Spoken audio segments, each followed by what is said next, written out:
15 मार्च मंगलवार दिन भर में स्वागत है आपका। मैं हूं फैसल मोहम्मद अली। हिजाब मामले पर कर्नाटक हाई कोर्ट का फैसला, कहा इस्लाम मजहब में अनिवार्य नहीं।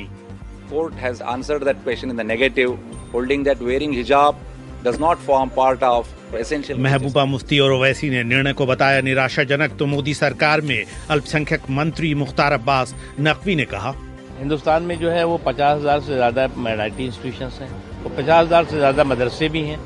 आपकी इच्छा है, आप जहाँ चाहिए जाइए, जहाँ पे अपना ये ड्रेस कोड जिनका जहाँ पर जो हो वो आप पहनिए। यूक्रेन युद्ध में राजधानी कीव पर रूस के मिसाइल हमले जारी, और जंग के बीच रूस छोड़कर क्यों जा रहे हैं हजारों लोग। I don't want to fight in this war. BBC समाचार। रूस और यूक्रेन के बीच कल रुक गई बातचीत फिर से जारी है। कल यूक्रेन ने कहा था कि बातचीत में जो रुकावट आई है वो तकनीकी वजह से है और रूस उसकी बात को ध्यान से सुन रहा है। पोलैंड, चेक रिपब्लिक और स्लोवानिया के प्रधानमंत्री यूक्रेन के राष्ट्रपति वोलोदिमिर ज़ेलेंस्की और प्रधानमंत्री से बातचीत करने के लिए यूक्रेन की राजधानी कीव जा रहे हैं। तीनों प्रधानमंत्री यूरोपीय संघ के प्रतिनिधि बनकर इस बातचीत में शामिल हो रहे हैं। बताया जा रहा है कि वो राष्ट्रपति वोलोदिमिर ज़ेलेंस्की के सामने रूस के हमले के खिलाफ यूक्रेन को अपना समर्थन देंगे। पोलैंड और चेक रिपब्लिक की सरकारों ने बयान जारी करते हुए कहा है कि ये मुलाकात यूक्रेन की स्वतंत्रता और संप्रभुता के लिए यूरोपीय संघ के सहयोग को दर्शाएगी। यूरोपीय संघ और ब्रिटेन ने रूस के खिलाफ और प्रतिबंधों का ऐलान किया है। यूरोपीय संघ ने रूस से स्टील के सामान के आयात पर रोक लगा दी है और रूसी ऊर्जा क्षेत्र में निवेश पर भी पाबंदी लगाई गई है। यूक्रेन के राष्ट्रपति वोलोदिमिर ज़ेलेंस्की ने इसे नाकाफी बताते हुए कहा है कि रूस के साथ सभी तरह के व्यापार पर प्रतिबंध लगाया जाना चाहिए। इधर ब्रिटेन ने भी रूसी आयात पर लगने वाले शुल्क को बढ़ाकर 35% कर दिया है। इसमें वोदका, खाद और धातु के सामान शामिल है।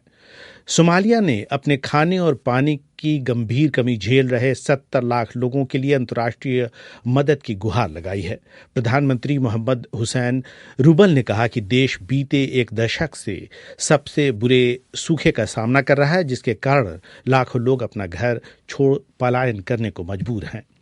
भारत के रक्षा मंत्री राजनाथ सिंह ने संसद को बताया है कि 9 मार्च को पाकिस्तान के क्षेत्र में गलती से गिर गए भारतीय मिसाइल की घटना के कारणों की जांच के हुक्म दे दिए गए हैं। बजट सत्र के दूसरे दिन आज राज्यसभा में उन्होंने कहा कि भारत का मिसाइल सिस्टम भरोसेमंद और सुरक्षित है। हालांकि उन्होंने ये भी कहा कि जांच के नतीजों के सामने आने के बाद सरकार अपने वेपन सिस्टम में सुधार करेगी। यह घटना इंस्पेक्शन के दौरान अनजाने में हुई मिसाइल की रिलीज से संबंधित है। मिसाइल यूनिट के रूटीन मेंटेनेंस और इंस्पेक्शन के दौरान शाम को लगभग 7 बजे दुर्घटनावश एक मिसाइल रिलीज हो गई। बाद में ज्ञात हुआ कि यह मिसाइल पाकिस्तान के क्षेत्र में जाकर गिरी। यह घटना खेदजनक है, परंतु यह राहत की बात है कि इस दुर्घटना से किसी भी प्रकार का कोई नुकसान नहीं हुआ है। कि इस घटना के संदर्भ में ऑपरेशंस, मेंटेनेंस तथा इंस्ट्रक्शन के लिए स्टैंडर्ड ऑपरेटिंग प्रोसीजर्स की समीक्षा भी की जा रही है। हम अपने वेपन सिस्टम की सेफ्टी और सिक्योरिटी को सर्वोच्च प्राथमिकता देते हैं। राजनाथ सिंह। किसानों के संगठन संयुक्त किसान मोर्चा ने कहा है कि सरकार द्वारा किसानों को दिए गए वादे पूरा न होने के विरोध में वो मार्च 21 को राष्ट्रव्यापी विरोध प्रदर्शन करेंगे। किसानों का आरोप है कि सरकार ने न तो न्यूनतम समर्थन मूल्य के लिए कोई पैनल बनाया और न ही किसानों के विरोध के बावजूद कई मामले वापस लिए गए। दिल्ली में 6 घंटे लंबी चली चर्चा के बाद किसानों का कहना है कि इसके अलावा वो 11 अप्रैल से लेकर 17 अप्रैल तक न्यूनतम समर्थन मूल्य कानून गारंटी सप्ताह मनाएंगे। इस दौरान धरना, विरोध प्रदर्शन और सेमिनार आयोजित होंगे।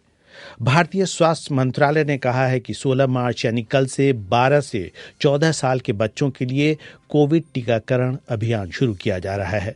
मंत्रालय ने एक बयान जारी करके कहा है कि बच्चों को हैदराबाद की कंपनी बायोलॉजिकल ई द्वारा बनाया गया कार्बोवैक्स कोविड टीका दिया जाएगा। BBC समाचार।